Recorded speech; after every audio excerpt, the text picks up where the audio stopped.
తాకట్లో ఉన్న మీ బంగారాన్ని విడిపించి ఆ రోజు ఆన్లైన్ రేటుకి కొంటాం. Sharma gold company.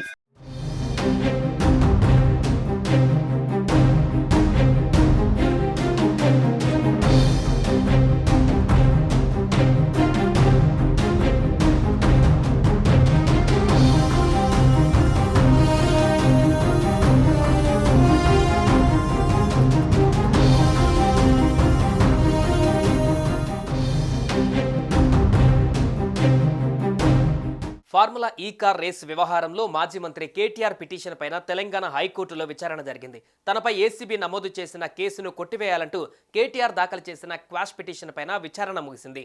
తీర్పు ఇచ్చే వరకు కేటీఆర్ను అరెస్టు చేయవద్దని ఆదేశిస్తూ మధ్యంతర ఉత్తర్వులను హైకోర్టు పొడిగించింది. కేటీఆర్పై ఏసీబీ నమోదు చేసిన కేసులో దర్యాప్తు కొనసాగించవచ్చని స్పష్టం చేసింది.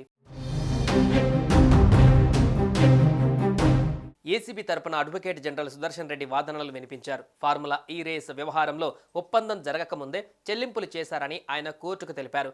బ్రిటన్ పౌండ్ల రూపంలో 46 కోట్లు చెల్లించినట్లుగా చెప్పారు. ఈ కార్ల రేసింగ్ సీజన్ 10 ఒప్పందానికి ముందే నిబంధనలకు విరుద్ధంగా చెల్లింపులు చేశారన్నారు. దర్యాప్తు ఏ దశలో ఉందని ఈ సందర్భంగా ఏజీని హైకోర్టు ప్రశ్నించింది. కేసు విచారణ ప్రాథమిక దశలోనే ఉందని, అన్ని ఆధారాలు బయటపడతాయని ఏజీ తెలిపారు.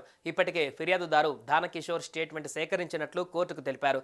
నిందితులు అరవింద్ కుమార్, బిఎల్ఎన్ రెడ్డి ఏమైనా పిటిషన్లు దాఖలు చేశారా అని న్యాయస్థానం అడిగింది. ఇప్పటి వరకు నిందితులు ఎలాంటి పిటిషన్లు దాఖలు చేయలేదని, ఈ కేసులో ఎవరిని అరెస్టు చేయలేదని ఏజీ తెలిపారు.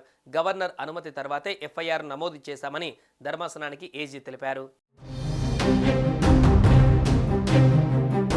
మరోవైపు దానకిషోర్ తరపున సీనియర్ న్యాయవాది మోహన్ రెడ్డి వాదనలు వినిపించారు. పురపాలక శాఖ మంత్రి పర్యవేక్షణలోనే ఆ శాఖ అధికారులు విధులు నిర్వహిస్తారన్నారు.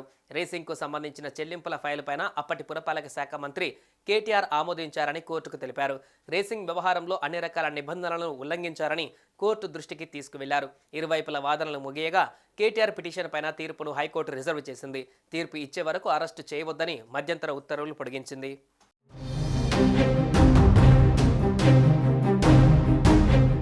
సుమన్ టీవీలో మీ పర్సనల్ అండ్ బిజినెస్ ప్రమోషన్స్ కోసం కింది నెంబర్కి కాంటాక్ట్ చేయండి.